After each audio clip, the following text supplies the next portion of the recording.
안녕하세요.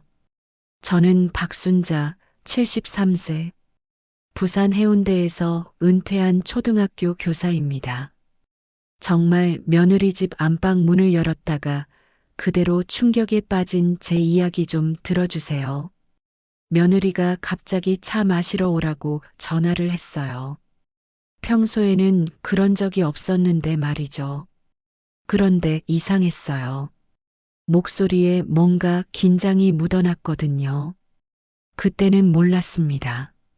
우리 며느리가 그런 무서운 걸 계획하고 있었다는 걸요. 침대 밑을 들여다본 그 순간, 지금 생각해도 온몸이 얼어붙어요. 정말이었어요. 소름 끼쳐서 황급히 나왔습니다. 여러분은 어떻게 생각하세요? 상상이 되시나요? 정말 큰일 날 뻔했던 제 이야기 끝까지 들어주세요. 사실 며느리 정미가 전화를 걸어온 건 토요일 오후였습니다. 평소 같으면 명절이나 생일 아니면 연락도 잘 안 하는 아이가 말이죠. 어머님, 이번 주말에 시간 되세요? 목소리가 평소보다 높았어요. 뭔가 억지로 밝은 척하는 느낌이었습니다. 제가 좋은 차를 구했거든요. 어머님 차 좋아하시잖아요. 정말 이상했습니다. 결혼한 지 5년 동안 저를 집으로 초대한 적이 한 번도 없었거든요. 항상 밖에서 만나자고 했는데 말이죠. 제가 평소에 어머니한테 너무 소홀했던 것 같아서요. 이제라도 잘해드리고 싶어서 그 말이 오히려 더 수상했습니다. 갑자기 무슨 바람이 분 걸까요? 옆집 김할머니한테 얘기해 봤어요. 며느리가 갑자기 차 마시러 오라고 하네. 김할머니가 깜짝 놀랐습니다. 어머, 그럼 좋은 거 아니야? 며느리가 철이 드나 보네. 그런데 이상하게도 마음이 편치 않았어요. 30년 넘게 아이들 가르쳐 온 직감이 뭔가 경고음을 울리고 있었습니다. 심장이 두근거렸어요. 혹시 돈 필요한 거 아닐까? 김할머니가 말했습니다. 아니면 임신 소식이라도 있나? 글쎄요. 그런 것 같지도 않고 뭔가 다른 이유가 있을 것 같은 불안감은 사라지지 않았습니다. 그때는 정말 몰랐어요. 제가 그런 끔찍한 걸 발견하게 될 줄은. 걸렸어요. 버스에서 내려 12단지를 찾아가는 동안에도 계속 이상한 기분이 들었습니다. 왜 굳이 집으로 부른 걸까요? 503호 앞에 서서 초인종을 눌렀습니다. 띵동. 안에서 급한 발소리가 들려왔어요. 뭔가 허둥거리는 소리도 함께 마치 뭔가를 급히 정리하는 것 같았습니다. 문이 열리며 정미가 나타났습니다. 어머님, 목소리가 평소보다 높았어요. 억지로 밝은 척하는 느낌이었습니다. 그런데 이상하게도 문을 완전히 열지 않고 몸으로 가리듯 서 있었어요. 혼자 오셨어요? 첫 마디가 그거였습니다. 이상한 질문이었죠. 누구와 같이 올 것으로 생각했던 걸까요? 그럼 뭐, 누구랑 오랴? 죽은 시아버지라도 데려오라고? 제가 농담처럼 말했습니다. 아, 아니에요. 그냥 정미가 당황하며 문을 활짝 열었습니다. 들어오세요. 거실로 들어섰을 때 첫 번째 이상한 점을 발견했어요. 평소 정미 집은 정말 깔끔했거든요. 그런데 오늘은 여기저기 어수선했습니다. 소파 위에 옷가지들이 놓여 있고 식탁 위에는 서류 같은 게 어지럽게 펼쳐져 있었어요. 아, 정리를 못했네요. 정미가 급하게 서류들을 치우며 말했습니다.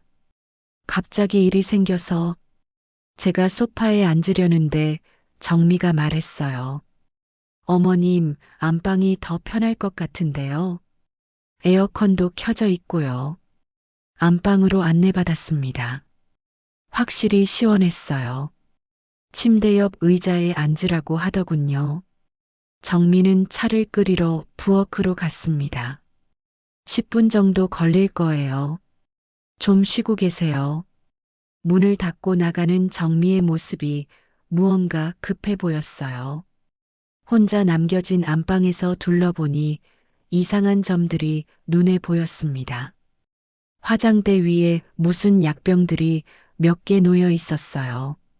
라벨을 보려고 가까이 갔는데 글씨가 작아서 잘 안 보였습니다. 그때 부엌에서 정미가 전화하는 소리가 들려왔어요.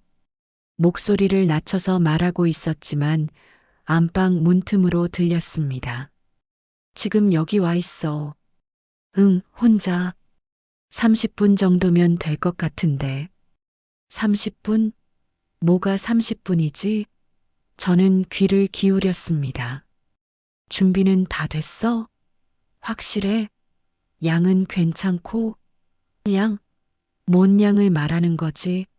점점 이상해졌어요. 정미가 누구와 통화하고 있는 건지, 뭘 준비했다는 건지, 화장실에 가고 싶어서 일어났습니다. 안방 화장실 문을 열려는데 잠겨 있었어요. 이상하네. 부엌에 있는 정미를 불렀습니다. 정미야, 화장실 문이 안 열려. 아, 어머님. 그 화장실은 고장 났어요. 큰 화장실 쓰세요. 급하게 대답하는 목소리였어요. 큰 화장실로 가는 길에 정미가 통화를 끊는 소리가 들렸습니다. 그리고 뭔가 무거운 걸 옮기는 소리. 쿵, 쿵. 화장실에서 나왔을 때 정미가 안방으로 급하게 들어가는 모습이 보였어요. 뭔가를 확인하는 것 같았습니다. 제가 뭔가 건드렸나 싶어서요. 어머님, 차 준비됐어요. 정미가 밝은 목소리로 불렀습니다. 하지만 목소리에 떨림이 있었어요. 거실로 나가니 차상이 준비되어 있었습니다.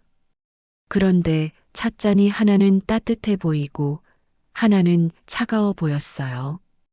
김이 나는 정도가 달랐거든요. 어느 걸로 드실래요? 정미가 물었습니다. 이상한 질문이었어요. 차는 차인데 왜 선택하라고 하지? 둘 다 같은 차 아니야? 아, 네. 그냥 온도가 달라서요.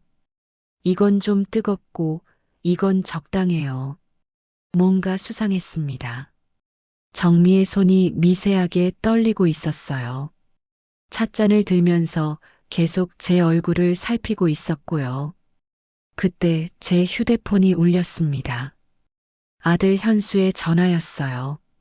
전화를 받으려는데 정미의 얼굴이 순간 굳어졌습니다. 전화 받으세요. 정미가 말했지만 목소리가 긴장되어 있었어요. 여보세요? 엄마, 지금 어디세요? 현수의 목소리가 평소와 달랐습니다.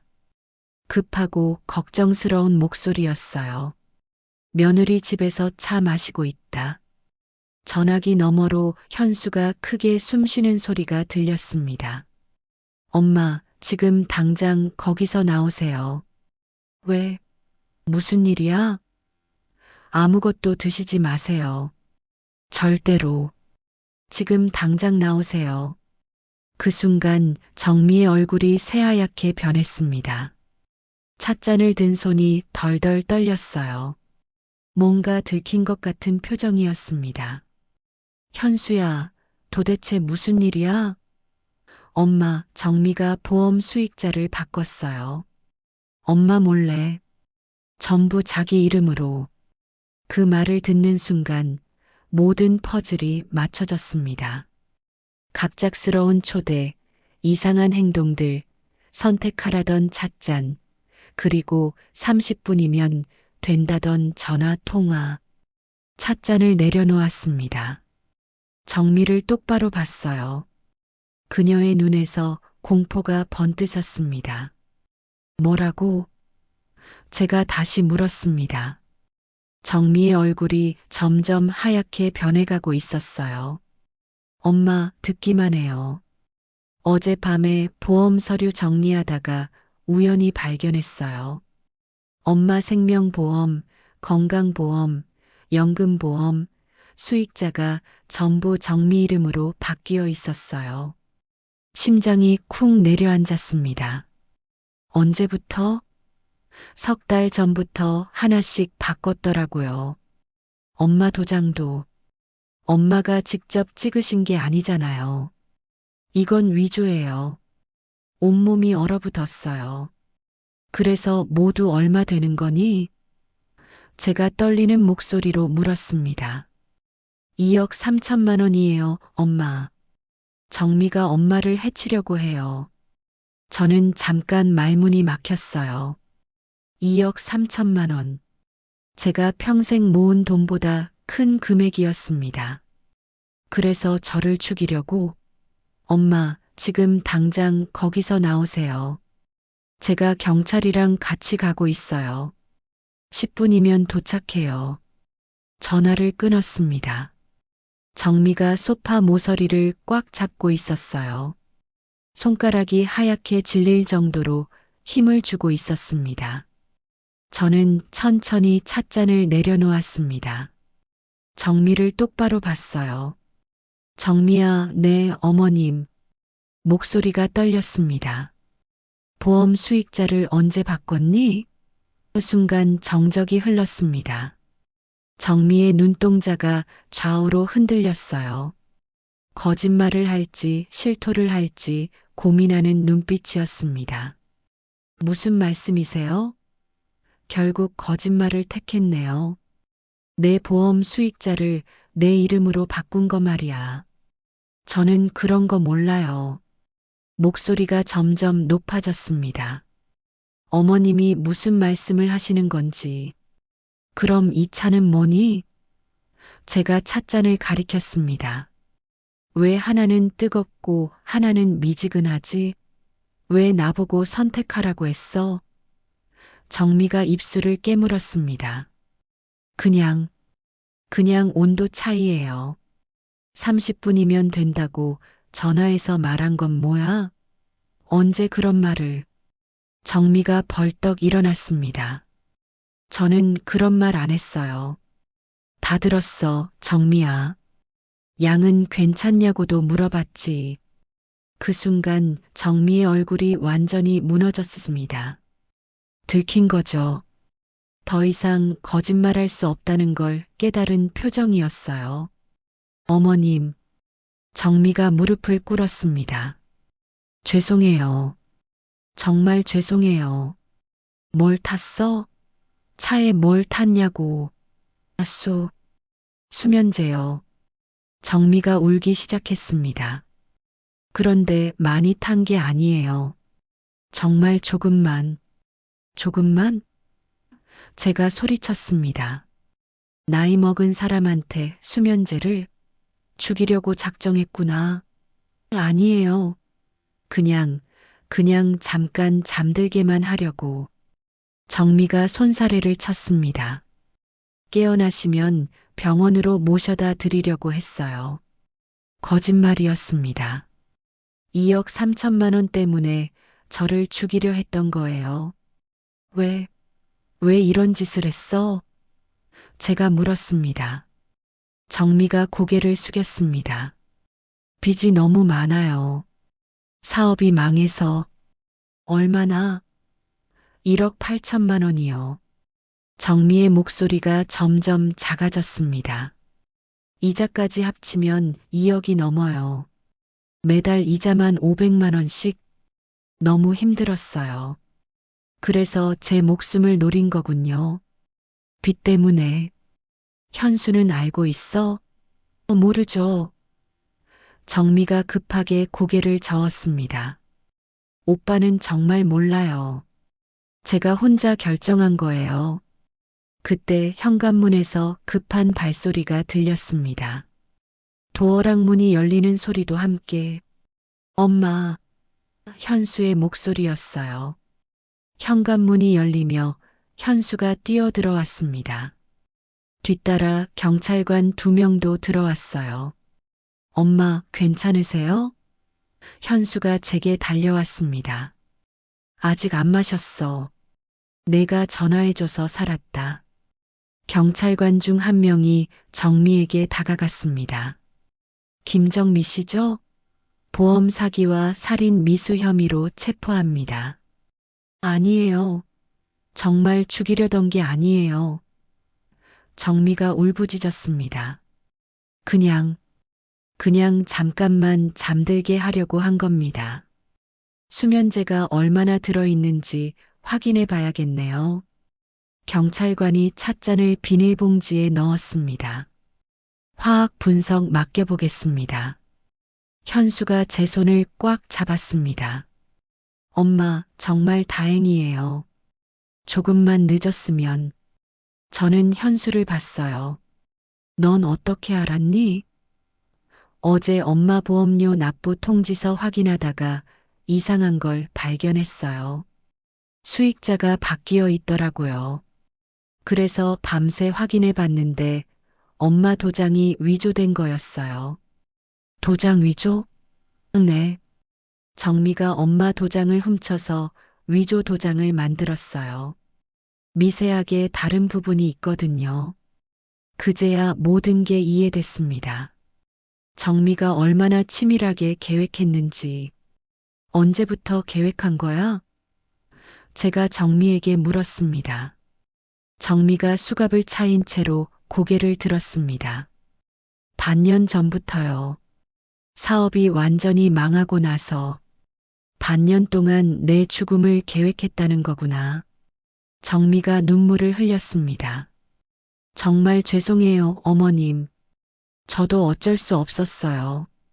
빚쟁이들이 매일 찾아와서 어쩔 수 없다고. 제가 벌떡 일어났습니다. 사람 죽이는 게 어쩔 수 없는 일이야. 다리에 힘이 빠져서 휘청거렸어요. 현수가 급히 저를 부축했습니다. 엄마, 진정하세요. 이제 끝났어요. 경찰관이 정미를 밖으로 데리고 나갔습니다. 정미가 마지막까지 죄송하다, 어쩔 수 없었다고 중얼거렸어요. 거실에 저와 현수만 남았습니다. 갑자기 모든 힘이 빠졌어요. 소파에 주저앉았습니다. 현수야. 네, 엄마. 고마워. 내가 아니었으면 정말 큰일 날 뻔했어. 현수가 제 어깨를 감쌌습니다. 괜찮아요, 엄마. 이제 정말 끝났어요. 하지만 마음은 쉽게 진정되지 않았어요. 며느리라고 믿었던 사람이 반년 동안 제 죽음을 계획했다니. 세상에 이런 일이 있을 수 있나요? 현수야, 앞으로 어떻게 하지? 너희 둘 사이는 어떻게 되는 거야? 현수가 한참 생각하더니 말했습니다. 이혼할 거예요, 엄마. 이런 사람과는 더 이상 살 수 없어요. 그럴 수밖에 없겠죠. 시어머니를 죽이려 한 며느리와 어떻게 가정을 꾸려나갈 수 있겠어요? 찻잔을 바라봤습니다. 그 안에 제 죽음이 들어 있었던 거군요. 정말이었어요. 한 모금만 마셨어도 지금 이 자리에 없었을 거예요.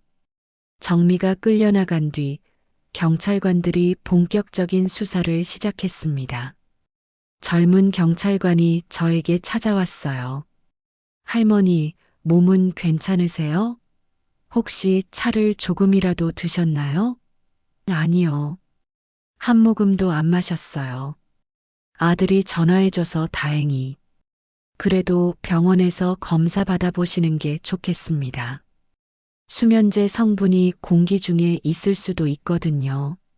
다른 경찰관은 현장 증거를 수집하고 있었습니다. 찻잔 2개를 각각 다른 비닐봉지에 넣었어요. 그리고 부엌을 뒤지기 시작했습니다. 여기 있습니다. 부엌에서 큰 소리가 났어요.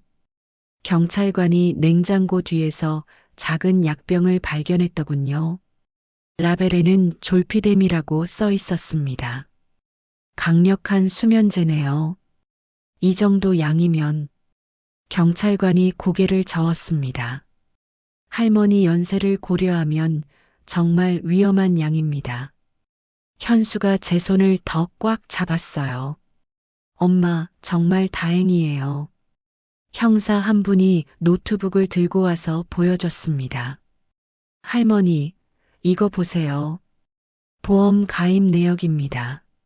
화면에는 제 명의로 된 여러 보험이 나열되어 있었어요.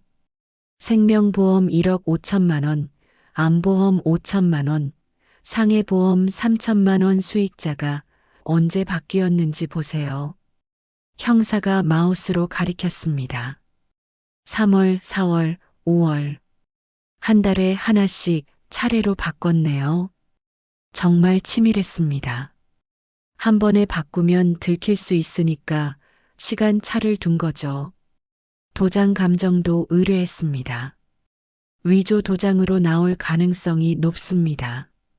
그때 안방에서 수색하던 경찰관이 뭔가를 발견했습니다.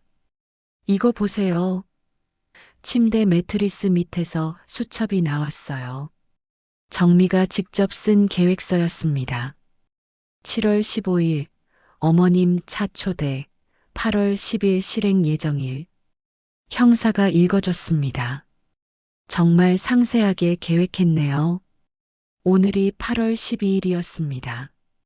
이틀 늦었지만 거의 예정대로 실행한 거죠. 현수 출장 확인, 혼자 오시도록 유도, 30분 후 119 신고. 계획이 한 페이지에 가득 적혀 있었어요. 일일수 신고. 저를 죽이고 나서 구급차를 부를 예정이었다는 뜻인가요? 이런 식으로 하면 자연사로 보이거든요. 형사가 설명했습니다. 며느리가 발견하고 신고한 걸로 꾸미려던 것 같습니다. 소름이 끼쳤어요. 정말 완전 범죄를 꿈꾼 거군요. 할머니, 평소에 정미 씨와 사이는 어떠셨나요? 형사가 물었습니다. 나쁘지 않았어요. 그렇다고 특별히 좋지도 않았고, 그냥 보통 며느리였죠. 혹시 돈 문제로 부탁받은 적 있나요? 아니요. 한 번도 없었어요. 오히려 내가 용돈 준다고 해도 안 받겠다고 했는데, 그러고 보니 더 소름이 끼쳤어요. 겉으로는 돈에 연연하지 않는 척하면서 뒤에서는 이런 계획을 세우고 있었다니. 빚이 1억 8천만 원이라고 했는데 어떻게 그렇게 많이 생겼을까요? 현수가 물었습니다. 온라인 쇼핑몰 사업을 했다가 망했다고 하더군요. 그 과정에서 대출을 많이 받았나 봅니다. 사업 실패. 그래서 시어머니 목숨으로 돈을 만들려고 했던 거군요. 할머니, 이제 안전합니다. 형사가 말했습니다. 수사는 저희가 마저 할 테니까 병원부터 가보세요. 구급차가 아파트 앞에 대기하고 있었어요. 현수가 저를 부축해서 밖으로 나왔습니다. 엄마, 정말 무서웠어요. 현수가 말했습니다. 보험 수익자 바뀐 걸 발견했을 때 식겁했어요. 너도 고생했구나. 앞으로 어떻게 해야 할지 모르겠어요. 정미와는 이혼할 거지만 구급차에 오르면서 정미 집을 다시 봤습니다. 경찰차 세 대가 서 있고 경찰들이 증거를 수집하고 있었어요. 제가 차 한 잔 마시러 갔다가 거의 죽을 뻔한 곳이었습니다. 할머니, 혈압 좀 재보겠습니다. 응급구조사가 팔에 압박대를 감았어요. 180에 110이네요. 많이 높습니다. 충격을 받으셔서 그런 것 같아요. 당연히 높을 수밖에요. 며느리한테 죽을 뻔했는데 혈압이 정상일 리가 있겠나요? 병원에 도착해서 각종 검사를 받았습니다. 다행히 몸에는 이상이 없었어요. 정신적 충격만 컸을 뿐이죠. 응급실에서 링거를 맞으면서 생각해 봤습니다. 정말 아찔한 하루였어요. 아들이 아니었으면 지금쯤 이 세상에 없었을 거예요. 엄마, 이제 정말 끝났어요. 현수가 제 손을 잡으며 말했습니다. 끝났다고 하지만 마음의 상처는 쉽게 아물지 않을 것 같았어요. 믿었던 며느리의 배신, 그 충격은 너무 컸습니다. 하지만 그래도 살아있다는 게 감사했어요. 진짜 가족인 아들이 저를 구해줬다는 것도. 일주일 후 재판 결과가 나왔습니다. 정민은 살인미수와 문서위조 혐의로 징역 3년에 집행유예 5년을 받았어요. 초범이라는 이유로 실형은 면했지만 사실상 사회생활은 끝난 셈이죠. 형사분이 집으로 찾아와서 자세한 경위를 설명해 주셨어요. 정미 씨 빚이 정확히 2억 1천만 원이었습니다. 온라인 쇼핑몰 사업 실패로 은행 대출과 사채까지 손을 댔더군요. 2억 1천만 원. 정말 큰 돈이죠. 하지만 그렇다고 시어머니를 죽일 이유가 될까요? 그런데 할머니, 놀라운 사실이 하나 더 있습니다. 뭔가요? 형사님이 서류를 꺼내서 보여주셨어요.